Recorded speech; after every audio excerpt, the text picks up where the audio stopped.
When life throws you a curveball, how are you going to handle adversity?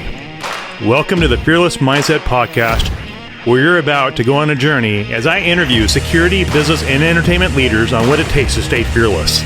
I'm your host, Mark Ludlow, and enjoy today's episode. Freeze, recruit, freeze! Oh, sorry, guys. I had a flashback, PTSD moment. You got two Marine Corps vets on this thing, so sorry. So our apologies. We didn't want to scare you folks listening into this. And what a crazy couple of weeks it's been. I just got home a couple of days ago, so I got a new mic thanks to Ludlow Security Group. Paid for a brand new mic, and we pulled Aaron Mauldin in. Yeah, that's Aaron Mauldin right on the video, guys. That's him in the physical presence. And we all know how busy Aaron was. He was down at the Close Protection Conference, and he's the infamous Aaron. We know how great of a job he did at the presentation. And if you had a little ear shock when you heard him talk, he may have had a Marine Corps experience for a minute in boot camp. So he maybe thought he was a drill instructor for a second there. A little PTSD moment. Well, I did take 2 rip fuel that morning because I was hurting from Christian West's party the night before. So I think, shooting 2 rip fuel with a double GMT is not a good mix before you get on stage. So, folks, if you're tuning in, Aaron is, we've been trying to do this for a long time.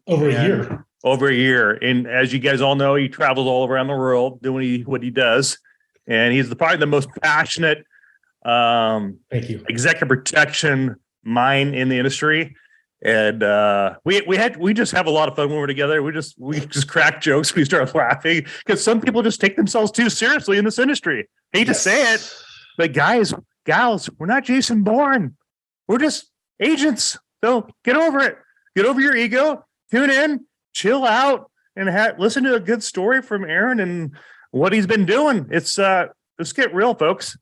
We protect people. We're not SF. We're not, doing black ops over with Jack Ryan and on the latest episode. We're not. We're just, protecting people and just chill out, grab a glass, have a drink, coffee, water, whatever works for you. There you go. He's 7-Up. I got my Southern Oregon, whatever. This is human being. No, I'm not endorsing human being. I just happened to get it. And a little caffeine. I woke up late. I'm working all night. So, folks, we're going to hear a little bit about Aaron, what he's been up to. Aaron, thanks for coming on the show. Thank you. Thank you for having me. And so we're going to do what do we call this? An executive protection. We're just going to dive deep in the world of EP from my perspective, especially over, I would say, the last 5 years, which has been a big transition. And like we discussed before, if you guys don't know, I'll just go ahead and do my bio. Former jarhead, I was 0331 with 1-8. Since then, for I think going on about 18 years now, I've been providing executive protection, dignitary protection, and close protection, which are 3 different things, and celebrity protection. So 4 different things. We can talk about that on an international level. So I've been blessed working different arenas of the protection industry, from, like I said, corporations to tours to diplomatic to HVA, high valued assets, to even protecting equestrian horses on an international trip. But where my real passion has always been is training. And the way I look at training is when I was with AS Solution, they brought me on as a training manager. There's a lot of regurgitation in the industry, right? And when I first started with AS, and we'll talk about it for a little bit, I didn't realize how big they were. At their peak, they were $85 million a year billable company, direct EP, with over 120 clients and 35 embedded, which on an average year, our global support services would do 2,295 trips in 120 countries in 12 months. And that's not talking about our embedded programs or anything like that. So I was blessed to be able to touch and see, 120 different clients on the way they do EP. Their terminology is all different. So my passion with training is like, hey, do we need sustainment training? What is quality assurance? Right? How do we track KPIs, key performance indicators on, hey, if a corporation is spending, let's say, $5 million a year in training, how do they present key performance indicators of the learning and skill set of those agents to leadership, to the stakeholders? Where's that money going, right? Because AS at that time had so many clients, my claim to fame, thanks to my team over there at AS, we did in 2019, we ran 149 training courses in over, I think it was 4 or 5 countries, and trained over 2,300 agents in 12 months. That's insane. Who the fuck has done that? And the only reason why we had it is we had the support, we had the clientele base to support these training programs or being requested. I think within 6 months, I ran through, I think it's like 112 guys through a driving package, 112 agents, right? So the op tempo between me and my peer Sam Bruce, I mean, we were on the road 6 months out of the year, and that was for 4 consecutive years. And that's just the training component. Then there's operational component too. So that's where I call it the dog years. So I've obviously up to that point, I think 14 years of just being an operator. And then now coming in and supporting how to start, fix, and optimize EP programs, right? So they'll come in and go, hey, we got a new program. How do we do that? And that's what I call the back end business of executive protection, right? How do you start a program? How do you assess? And I'm going to bounce all over the place. Like when we assess and optimize, I don't want to say fix because then they think there's a problem. So just actually for the month of July, I was sent out to assess a protection detail for a corporation. Now, everyone thinks it's an audit. I show up, guys are like, oh, I'm like, hey, dude, I don't want your job. I don't need your job. I'm just here to do a few things. One, to see how we can optimize and make your life easier. If you need more bodies, you need more funding, what issues that were addressed, how can we fix them? And I did for that month. I mean, I think there was times because I was working, they had 2 shifts, the residential, the EP. So I was bouncing back and forth. And it was, I had to write an assessment and the team was solid. The team, I mean, like right now, I'll pull, like I pulled one of those guys off that detail to support me on another one that I had in New York. But what happens is it was management, because they didn't understand what EP operations is, the logistics, the customer support, and how for proper detail to actually do their job. They're controlling the vehicles, or they're making them stay at other hotels, and now they're Ubering back and forth instead of having the vehicles allocated to grab them an hour early. So when I went in, the hardest thing was discussing to the individual that hired me is given an assessment that they are the problem. And I think I see that a lot in middle management and with FTEs. For a lot of you don't know what an FTE is, that's a full-time employee. So you can have, let's say, corporation Stark Industries, right? You'll have they have a group of FTEs that work directly, and then they'll hire a company like AS or Lidlo to support their operations. So now you have subcontractors reporting to the FTEs, right? So I started looking into this. Why was this a problem? What was going on? And what I'm finding out is corporations may have a physical security presence. They may have a GSOC, right? A director of security, or they may get pulled in. I know one guy that I'm consulting right now, he's an Intel guy, and he was tasked to set up an EP team. And he's calling me, he's like, I'm just here. I'm the only one that they need to go to, but I don't know what I'm doing. So then I go, okay, let's start a service agreement. And he was wise enough to do that, where a lot of people just fake the funk. So with that being said, when I said that, I touched 120 corporate accounts, let's just talk about 10. Every time I go to those 10, they did EP 10 different ways, because it was based off the environment, the client, the budget, and the manpower. But also, too, it's where their background's from. So when we talk about the AIC, right, the agent in charge of the detail, that's Secret Service and State Department. That is the guy in the front right seat of the principal's vehicle, or in their terms, limo. It's not really a limo, it's just a vehicle, unless it's the B is for the president, right? But I'll go to corporations, they're like, oh, no, that's the detail lead. That's the team lead. So the terminology and language is dramatically different based off of who the program was built by.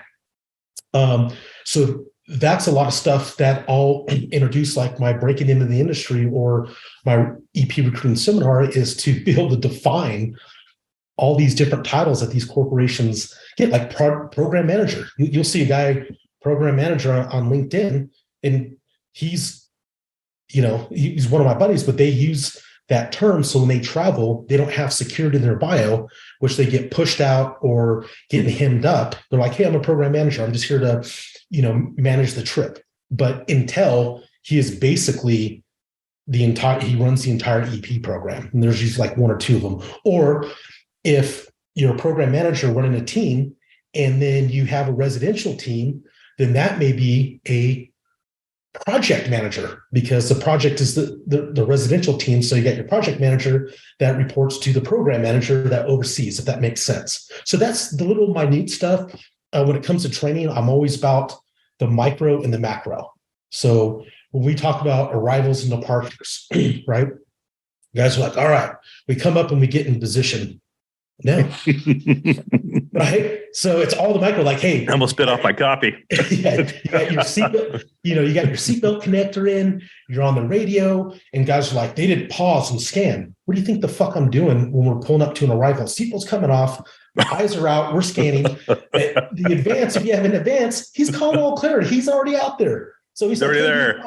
So when we post these training videos, a bunch of internet commandos from Wi-Fi squadron start coming out, and you guys go to my LinkedIn page. It was a couple of months back. I posted a corporate EP strong side and weak side drop. And I saw that. Haters came out. It was fucking mind-boggling. 116 guys are like, your vehicles are faced the wrong way. That's why it's called the weak side drop, idiot. Like, you're on a one-way street. And it built, like, you ever been to New York, right? You ever been to England? Like, it is what it is. Well, you tell the principal to sit on the other side. The fuck you will. You're wow. Like, so this Sunny back quarterbacking. Yeah. But the funny thing is that everyone was just, the advance had us back to like, and all these people have high threat protection or executive protection. It concerns me. And now I know why the industry, the way it is when I go do the assessment details, or I went on that I discussed in at the conference where I did a cross-country trip in each state. As we know, I don't think it's rarely everyone's licensed in every state. So you're going to have to sub, right? Yeah, sub it out. So coming in. That's why people have that title, program manager, so they can legally work under that corporate CSO or whoever they're working under, legally be like an executive assistant. They got to, because their boss want them around, but they can't really travel in each state because they don't have license in all those states. Yeah, and those states need companies like you to come in and do the support, the security driving, the halls and walls, movements, advances, etc. But over the years, it's just like we always have to give a brief, but it's just concerning that people that have these titles don't know the difference of what an advance versus a site survey is, or a weak side, strong side drop. And these are just basic fundamentals, So that's why I have some of these seminars. I'm ranking up training, because you can go to a course that just regurgitates, this is the Secret Service model, this is State Department, this is high threat, which is great. That is the baseline. That is the big fucking picture. And you should know that. But I'll teach you how it really is on the ground, regardless if you're going on fucking tour, if you're working for a Fortune 100 executive, if you're doing high valued asset movements, which HVA bouncing all over the place, but now we're just going in. But high valued assets, that's it could be a component, but it could be a person. That person may not be an executive, may not be wealthy or whatever, but what they have is the intellectual property that needs to be protected due to corporate espionage, especially with the war with Russia, shit going on with China, that he used a valuable asset where it's called an HVA. So people sit and monitor his house. They travel with him, and that's some of the stuff that I do with all the engineers and the components on the space program that I'm currently on or contracted out with. So sorry, that was a big ramble. But the thing is that the industry's fucked up. It's fragmented. And for the listeners listening, Aaron's been in this business a long time. He was, Marine Corps veteran. He served his country, so he has a little bit of use of force training because of the military, being in combat and all that stuff. And so he knows what he's talking about. And he was with AS Solutions, ran by Christian West, so he's got some skin in the game. And so for all the haters out there, hate. Yeah, welcome. May I introduce you to Tom Brady, the OG? Well, so remember too. So before the haters go, let's talk about when I got started in the industry. There was no social media. There was MySpace. MySpace. If you're lucky, then you had to use. You had to go online and go Kinko's and print out your MapQuest. Yeah, or the Thomas Guide. So a Thomas Guide. But I still use Thomas Guides or variations or maps when we travel overseas because. One, I may be issued a sat phone. I may not. If not, I'm all about physical map presence, mapping out, because right now technology before, I started security driving and that's how I got my start in 2003. So when I got out of the Marine Corps, I was in Las Vegas and I became a limo driver. And at that time in Las Vegas, there was only 70 drivers. Were you wearing like a black suit all the time with white shirt and a tie? It's funny that you say that, but so when do you have a bow tie? No. So I'll tell you about the difference on that. So when I got started, there's only 70, right? 70 drivers. Yeah. They drove what's called 6-pack limos. 10 passengers were very rare, but I got one of the first Escalade SUVs that came out, which with the third row seat fit 7. So a 6-pack can only fit 6 people for $65. I was doing 7 for $35. I just turned 26, which was the legal age to actually be a limo driver in Vegas. And I was crushing it because I didn't wear a tuxedo. I was an old crusty dude that thought he was, Charles and his prepare the carriage, all the proper butler style. At that time, I was very influential, which if you look at, I always wore a gray suit, a white shirt, no tie. Pinstripe suit? No, not pinstripe, gray. Gray, okay. Just a gray with white. And why do we do that? Well, if you look at Robert De Niro's character in Heat, if you look at Tom Cruise's character in Collateral, and if you look at Sylvester Stallone's character in Get Carter, they all wore the gray suit. So I was a big Get Carter fan, living in, working in Vegas driving. So I didn't have that stuffy feel. And how it actually got started is I was at the Signature Airport with my Suburban. I had like my little, being a Marine, always prepare. I had my little go bag and all my stuff stuffed underneath my seat. And always wore like black leather driving gloves. So I thought I was cool. And there was 2 other drivers, and this private jet lands. These 2 guys get off and they're sharp. They look at all 3 vehicles because we're all there for the same tail number. So I'm like, what's going on? And he goes, you 2 go away. You stay. What's your name? And I'm like, oh, I'm Aaron. He's like, all right. And I get a driver's brief. Right. And I didn't know what protection was at that time.